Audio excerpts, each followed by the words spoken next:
Hi, everybody. My name is Maddie Allman, and I am the Jackson County 4-H educator. And I wanted to share with you guys a step-by-step tutorial today on how to log in and submit your entries in FairEntry for the Jackson County Junior Fair. So first thing I wanted to show you today was some of the resources that we have online available on our extension website. So if you visit jackson.osu.edu, you're going to pull up a website that looks like this. This is our home page. And you're going to hover over program areas, 4-H youth development, and you're going to find 4-H online and FairEntry help. It might look a little bit different on your mobile phone, but just hit the drop down arrows and it'll get you to where you need to go. So on the 4-H Online and FairEntry help page, there's some resources that explain the difference between 4-H Online and FairEntry. So think of it as 4-H Online is for the child and FairEntry is for the animals. So that's why they're two different softwares that we need. So there's some resources on here to help you log into 4-H Online. But if you scroll all the way down to the bottom for FairEntry, this is where we need to be. I did want to quickly say though, for dogs and horse projects, we do need to have those animals specifically identified in 4-H Online under the Animals tab. So if you visit 4-H Online, this is what it might look like for you. And so you'll have your family. Here's my test family with my child Jackson extension. And if you click on the member and go to the animals tab over here on the side, you can actually add an animal there with photos. For horses, you might upload a Coggins. For dogs, the vaccination record. But for market animals and things like that, we do not need those in 4-H Online. We need those in FairEntry. So this is just for dog and horse exhibitors. So back to our website, there is some resources on there to help you with that if you are a dog and horse exhibitor. But coming down to FairEntry here, this is where we want to be today. So there is a help sheet. There's another step-by-step video made by the FairEntry staff that might help you if this one isn't quite what you need. This video will also be linked right down here. But if you click here, this is going to take us to the FairEntry login screen. So this is what the login screen looks like for FairEntry.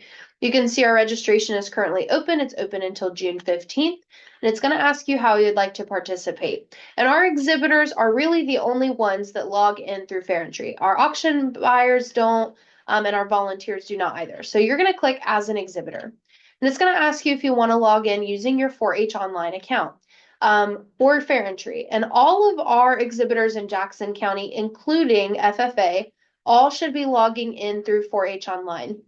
If you can't remember your 4-H Online password, you can click this password reset button. However, it is important to note that if you reset your password, it's going to redirect you to log into 4-H Online. So you need to remember to come back and navigate to the FairEntry login screen. Because if you reset your password, it's going to take you to what looks like this in 4-H Online. So just make sure that you navigate back to FairEntry. So I'm going to log in with my account here. And it's going to pull up. It might look different if this is your very first time logging into FairEntry. It might not look quite like this, but you're going to navigate to the continue button that says register an exhibitor. So if you have previously registered in FairEntry before, it might have a previously registered exhibitor. So just do what makes sense for you. But here we're going to register an exhibitor today, and we're going to register an individual. So here's my exhibitor. This is pulled directly from 4-H Online. So if for some reason, maybe you're missing an exhibitor, that exhibitor should have been enrolled in 4-H Online, but you can add them if you need to. So we're going to enroll Jackson Extension here. And sometimes it might ask you questions, but all of this information really should have been pulled from 4-H Online already. So you're going to click continue. Now, I do think that you guys need to double check the email, the phone number, and the address because this is information and the birth date as well. This is information that we are going to use to contact you, to create the show bills and that sort of thing. So please double check that this information is correct. If it's not, you can edit it and then you can continue to your entries. So Do not register another exhibitor and do not click continue to payment until you have registered all of your entries. So right here, Jackson Extension has 0 entries. So we need to add an entry first. So do not click this big green button until you have added all of those entries. So Jackson Extension, we're going to say takes a market beef project. Okay.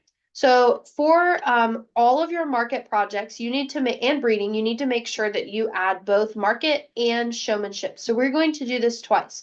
So we're going to start with market beef, and we're going to select that and click choose. And I am not taking a carcass steer. I'm going to take a market beef. So I'm going to select that instead of carcass steer. So market beef, continue. And then it's going to ask you to verify the 4-H club. So for our 4-H and FFA members that maybe are enrolled in both programs, it's important to figure out, okay, what project you're taking through each organization. So you cannot take a market steer through both 4-H and FFA, but you can take a market steer through 4-H and a breeding heifer through FFA. You can also take a non-livestock project through 4-H and a livestock project through FFA, but they have to be 2 separate projects. So it's important to note that here in FairEntry as well. So your 4-H club will show up here. This one is just a test one that I used for this example, but your 4-H club should show up here, you know, whether you're in Ridge Runners or Corn-Fed Crew or something like that. So make sure that you click your 4-H club or your FFA chapter. So I'm going to click my 4-H club here and continue. And then the most important part here is that we have to add our animals. So my market beef, really you should only be choosing an existing animal if you did that animal in 4-H online for dogs or horses. Everybody else should be a new animal record. So we're going to enter a new animal. We're going to click market beef and we're going to give it a little bit of info. So just for this example, we're going to say the beginning weight was 800 pounds and the birth date was, I don't know, December 19th, right? For this example, if this is a county bred animal, you're going to want to put your breeder name in here. So for this example, the breeder name is me, and I'm going to check yes, that my animal is county bred. If you have a county bred animal, you should have submitted a county bred form at the weigh-in, and this is just a helpful way for us to double check that all of our paperwork is in order. I'm taking a market steer, and the tag number is 16, let's say. Okay, so we're going to click continue here. And then just double check quickly that our animal questions are correct and then click continue. And then continue again. So we just added our market steer. So we need to add another entry for showmanship, right? Because we just entered into the market class. So we need to enter into showmanship as well. So click add another entry and it's gonna take its time loading. And we are still taking a market beef and showmanship. So we're gonna click the market beef department, but change the division to showmanship. So keep the department as market beef, but change the division to showmanship. So click select, market beef showmanship, choose, and then it's going to ask me my age. So my extension Jackson is 12 years old as of January 1st. So I'm going to find the category that fits my exhibitor here. So they're going to be a junior showman, 10 to 12 as of January 1. And then I'm going to click that and click continue.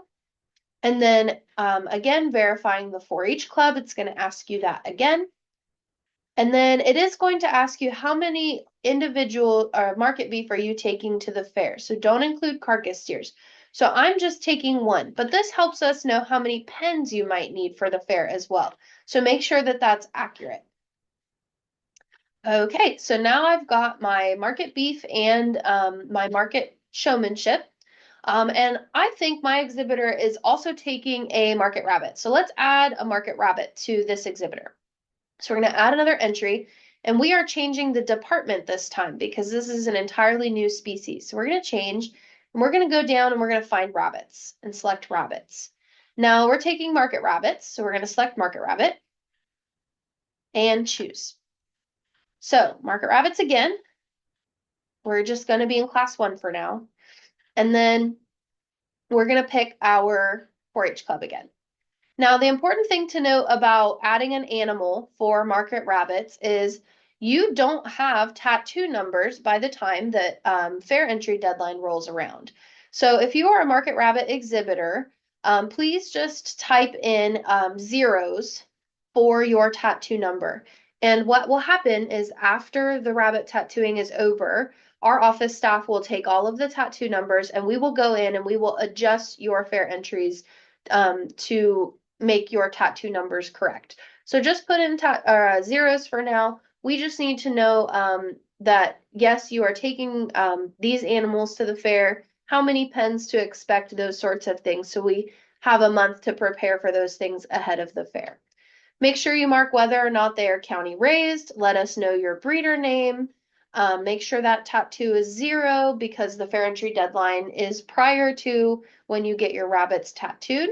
And you are going to create and add an animal. So we just added our market rabbits. So what do we need to do next? We probably need to add showmanship, right? So let's add our showmanship class really quickly. So add another entry. We're still in rabbits, but we are changing our division from market rabbit to rabbit showmanship. And then we're picking our age category again. So 12 years old, a junior showman. We're going to pick our 4-H club. And then how many pens is this individual taking of market rabbits? So 1 or 2. So we're just going to say 1 for now and continue.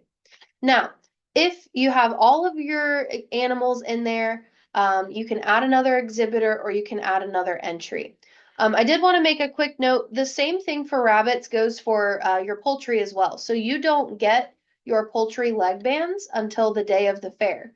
So when you go to register your poultry and it asks you for a tag number or a leg band number, you don't have that yet. So just put in zeros and our staff will fix that for poultry and rabbits. Everything else you should have an accurate tag number for, so you should be able to put in the tag number for any cattle, lambs, goats, hogs, those sorts of things. But rabbits and poultry, you don't have those IDs yet for those animals, so you can just leave them as zeros. So we don't have another exhibitor today, but if I had a sibling in my household or somebody else that was registering for the fair, you're going to want to register another exhibitor. Do not click continue to payment until you have registered all of the exhibitors. So if you have 3 children in your household that are exhibiting at the county fair, you want to register all 3 of those exhibitors at this time. So we only have 1, so we're going to click continue to payment. Now, our county fair does not actually charge you anything through FairEntry, so your total should reflect 0. All of your pen fees and those sorts of things are actually charged at weigh-ins. So that's why you paid $5 or $10 at the weigh-in, because we do not charge that online. So it should just be 0. If you want to double check what you've enrolled in so far, you can click detail here instead of summary, and it will show you all of the classes that you have entered in. So we can double check that we have our market beef and we have our market beef showmanship. We have our market rabbits and we have our market rabbit showmanship as well. So we're going to click continue and continue again. And then please note that records are locked to editing, awaiting manager approval, which is me, Annie, and a few of the livestock committee members, our office associate Annie, and a few of the livestock committee members that approve these FairEntries. So similar to 4-H online enrollments, FairEntries also have to be approved. Please note that if your enrollment in FairEntry, if something's not quite right, if you maybe forgot showmanship or something of that sort, we will reject it and send it back to you. So please be watching your email to see if your FairEntries are approved or rejected for some reason. So once you get to this screen, you're going to hit submit. And then it says thanks. So I recommend that you visit your dashboard before signing out and just check your details one more time. So just like on the last screen, you can check your details, check to see that you are registered for all the classes that you should be registered in. And then once your records begin to get approved, you will see them show up there. But that's it. You're done. You've registered in FairEntry. So if you guys have any questions or are struggling with getting through your FairEntries or having trouble, maybe you made a mistake, you got through all the way to the end, you've submitted, and you realized that you forgot a showmanship class or maybe forgot an exhibitor, give us a call here at the extension office or send us an email and we'll be super happy to help you. But I hope this is helpful for everybody, and I'm really looking forward to this year's fair.